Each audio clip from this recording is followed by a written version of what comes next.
주말마다 사람이 바글바글한 더현대 서울에서 인파에 휩쓸리며 다니고 있을 때면 이런 생각도 드는 것 같아요. 사람은 이렇게 많은데 어째다 구경만 하러 온 것 같다? 공간도 널널하고 푸드코트는 몇만 원씩 팔아봤자 돈도 별로 안 될 거고 명품 브랜드가 많은 것도 아니고 이게 돈이 될까?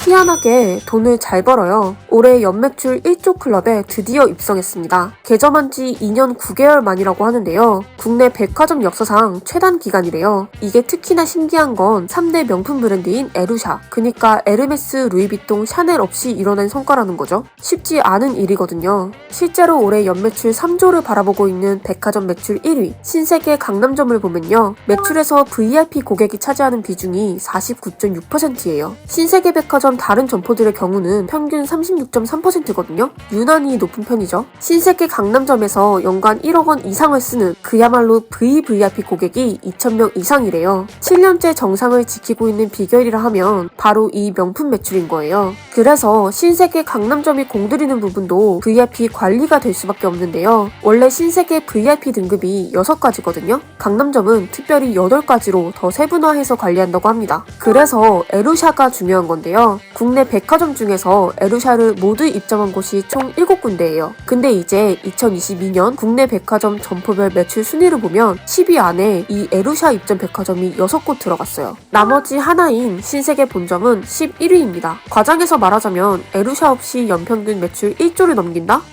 현재로선 불가능한 일인 것 같은데요. 작년 매출 기준 신세계 본점 다음으로 12위를 차지한 게 바로 오늘의 주인공 더현대 서울입니다. 에루샤 중 단 한 곳도 없이 올해 매출 1조 원을 넘긴 이 불가능한 일을 가능케 한 이유가 도대체 뭘까요? 우선 사람이 많아도 너무 많았어요. 올해 8월에 더현대 서울이 누적 방문객 수 1억 명을 달성했는데요. 이것도 유통업계 최단 기록이에요. 단순히 숫자로만 따지자면 우리나라 국민이 2년 반 동안 최소 2번씩은 더현대 서울을 방문했다는 거죠. 우리나라 국민뿐만이 아니에요. 엔데믹 이후 외국인들이 돌아왔습니다. 근데 유독 더현대 서울로 많이 돌아왔어요. 지난해인 2022년 10월과 11월 외국인 매출 신장률을 보면요. 그 전년도와 비교했을 때 대부분의 백화점에서 외국인 매출이 굉장히 많이 증가했는데요. 그 중에서도 더현대 서울을 보세요. 무려 1200%가 폭증했어요. 명동이나 강남에 있는 백화점들보다 직장인밖에 안 보이는 여의도에서 말이 안 되는 거죠. 이게 여기서 끝난 게 아니라 올해까지 이어졌는데요. 외국인 매출이 1200%가 폭증한 전년도에서 올해 11월 또 900% 이상 증가했어요. 외국인 매출 비중도 당연히 늘어났습니다. 올해 1월에 전체 매출에서 외국인이 차지하는 비중이 3.6%였는데요. 11월에는 12.9%로 늘어났어요. 10명 중 최소 1명은 외국인인 거예요. 아니, 더현대 서울은 도대체 언제부터 외국인들 사이에 필수 관광 코스가 된 걸까요? 외국인 손님들을 조금 더 들여다보면 우선 국적별로 일본인 관광객의 매출 신장률이 가장 높았어요. 전년 동기 대비 무려 2520%가 늘어났습니다. 그 다음으로는 대만, 사우디아라비아, 뉴질랜드 순인데요. 올 초만 해도 30여 개 국가에서 더현대 서울을 방문했는데 올 11월에는 80여 개 국까지 늘어났어요. 국적별로 자주 찾는 상품군도 조금은 정해져 있는 것 같아요. 일본 관광객 같은 경우는 마땡킴, 마리떼 프랑스와 저버,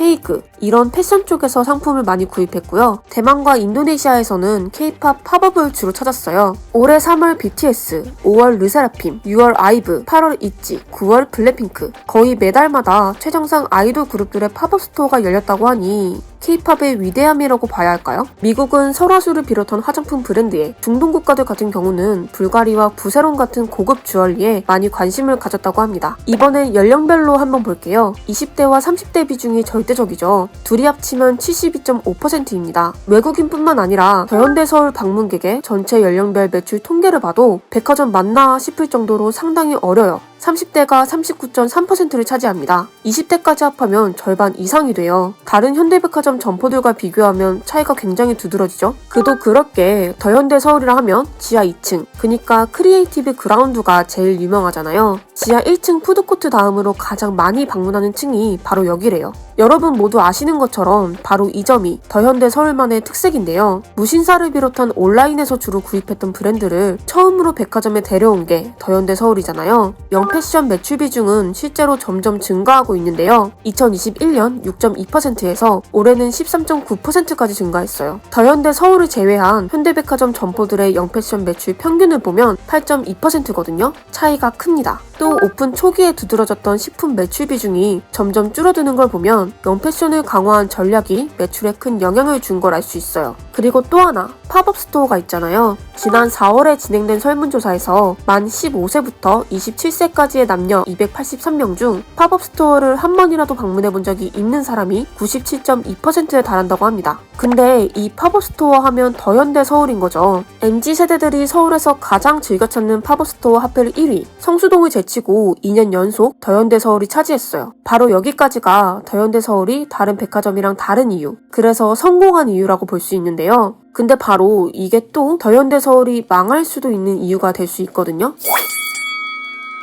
이게 무슨 말이냐면, 그니까 보통 백화점을 방문하는 목적이라고 하면 물건을 구매하기 위해서잖아요. 실제 통계에서도 38.8%로 가장 높았어요. 근데 그 다음 목적이 구경, 그러니까 아이 쇼핑이거든요. 연령대별로 비교해보면 유독 20대와 30대가 그냥 구경하려고 백화점을 찾는 경우가 많다는 거죠. 다른 백화점들과 비교해볼게요. 신세계백화점 센텀시티점의 고객들은 주로 물건을 사려고 방문해요. 롯데백화점 잠실점은 외식 목적이 제일 많습니다. 그리고 이 두 곳 모두 아이 쇼핑이 3위거든요. 근데 더현대 서울을 볼게요. 59.6%가 그냥 구경하려고 옵니다. 아니, 돈을 써야지. 다른 백화점에 비해 물건 구매 목적이 너무 적어요. 그리고 눈에 띄게 높은 건 또 휴식 공간 이용과 팝업 스토어 방문이거든요. 아, 이게 다 더현대 서울의 특색이자 장점이자 매출 비결은 맞는데 그래서 고객들이 지갑을 여냐, 이게 문제인 거죠. 그니까 사람이 미친 듯이 바글바글한 만큼 연매출 1조 클럽에도 가입할 수 있었던 건 맞아요. 근데 전국구 핫플레이스라는 명성과 규모에 비해서는 뭐랄까, 내실이 있는 걸까? 이런 얘기도 같이 나오고 있어요. 방문객이 증가하는 속도만큼 매출이 따라오는 속도가 좀 늦으니까요. 객단가라는 게 있는데요. 쉽게 말하면 고객 1인당 평균 구매액을 뜻해요. 근데 더현대 서울의 객단가가 낮아도 너무 낮아요. 더현대에 방문한 고객들이 평균적으로 한 명당 24,500원을 쓴다는 건데요.